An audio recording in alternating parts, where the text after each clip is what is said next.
नमस्कार दोस्तों, मैं अंकुर उपाध्याय स्वागत करता हूं आप सभी का आपके अपने YouTube channel share market analysis में। कोई भी बाजार खुलता है नीचे ही खुलता है। आजकल की ये रीति रिवाज हो गई है। दुनिया भर के मार्केट्स की बात करें, भारत के बाजार की बात करें या कोई भी मार्केट उठा के देख लो आप, ओपनिंग तो गैप डाउन ही होनी है। इस समय एक भी ऐसा बाजार नहीं है जो आपके लिए हरे निशान में ट्रेड कर रहा हो। रशिया जरूर है जो फ्लैट टू पॉजिटिव है, बाकी दुनिया भर में कोई ऐसा बाजार नहीं है जो हरे निशान में हो।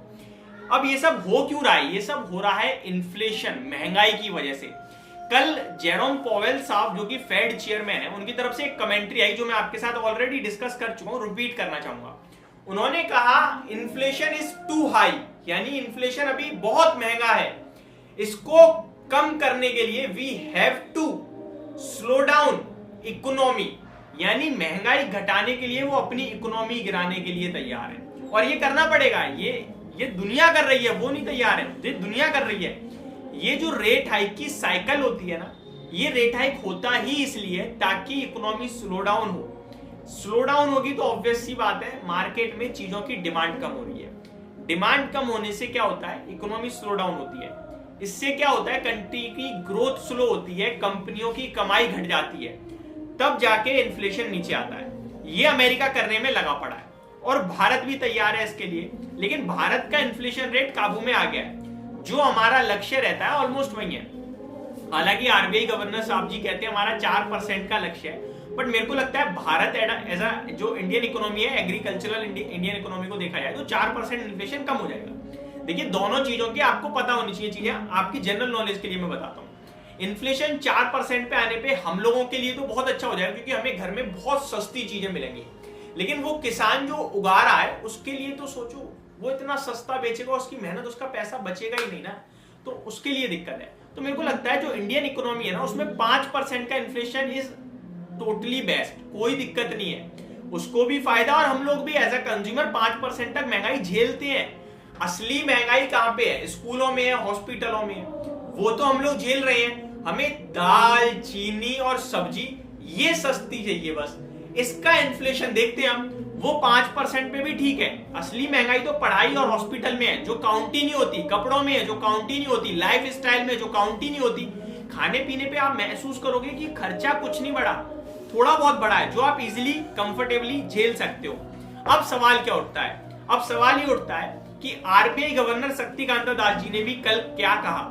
उन्होंने कहा कि जो हमारे इंटरेस्ट रेट्स हैं वो हायर फॉर टू लॉन्ग, जो इंटरेस्ट रेट है वो हायर तो है बट इसी लेवल पे सस्टेन करेंगे, क्योंकि global situation is not right. अभी तक पूरी दुनिया की जो कंडीशन है, सिचुएशन है, वो सब कुछ ठीक नहीं है वहां, तो इंटरेस्ट रेट तो महंगे ही रहने वाले हैं। इसी की वजह से आप देख रहे हो ग्लोबल मार्केट, वैसे लास्ट वीडियो में इसका अपडेट दूंगा बट यहाँ पे शॉर्ट में बताना चाहता हूँ। अमेरिका 155 पॉइंट नीचे, नेस्डैक में बड़ी गिरावट है, S&P 500 नीचे है, रसेल 2000 भी नीचे है, एशिया पैसिफिक निकाई नीचे है, शंघाई नीचे है, हैंगसेंग नीचे है, कॉस्पी नीचे है, स्ट्रेट टाइम्स नीचे है, कुछ भी उठा के देख लो। यूरोप में फिटसी, डेक्स, कैक्स सब नीचे है। केवल रशिया एक ऐसा बाजार है जो फ्लैट टू पॉजिटिव है, बाकी दुनिया भर में कहीं भी लाल निशान में, कहीं भी हरे निशान में काम नहीं हो रहा है।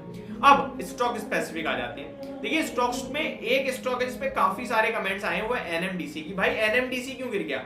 मेरे भाई कहां गिरा है? अगर आप 165-66 वाली चीज 158 रुपए पे आ जाए तो कह रहे हो गिर गया।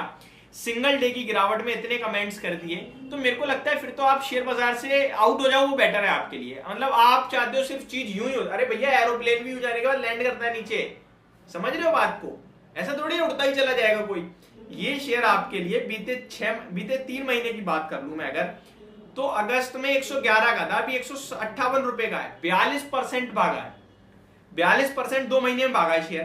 टॉप से अगर आप देखो तो 165 से 158 है। क्या करेक्ट हुआ यार? कुछ भी तो करेक्ट नहीं हुआ। 109 रुपए पे आपके साथ शेयर किया था 120-25 टारगेट के लिए, टारगेट से इतना ऊपर चला गया। अब मैं थोड़ी भी करेक्शन नहीं झेलूंगा, बिल्कुल झेलूंगा। अब आपकी बाइंग प्राइस गलत है और फिर जब शेयर करेक्ट होता है तो आप कहते हो यार मैं तो गिर गया।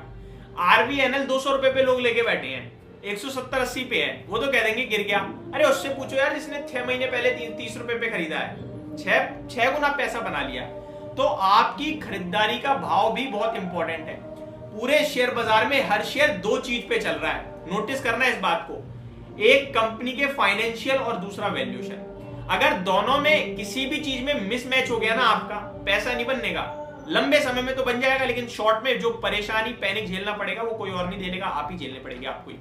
शेयर का प्राइस शेयर के फाइनेंशियल्स अच्छे हैं, अच्छा कर रहा है, डिमांड अच्छी है, तो वैल्यूएशन हमेशा महंगे होंगे और उस महंगे वैल्यू पे खरीदने में लंबे समय में तो पैसा बन जाएगा, बट शॉर्ट में कब पैनिक हो जाए पता नहीं।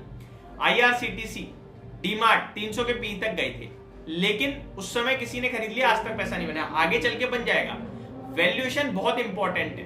डीवीज लैब, न जाने कितने ऐसे एग्जांपल हैं जो वैल्यूएशन के हिसाब से अगर महंगे हैं तो आगे पैसा तो बना देंगे, लेकिन लंबे समय में।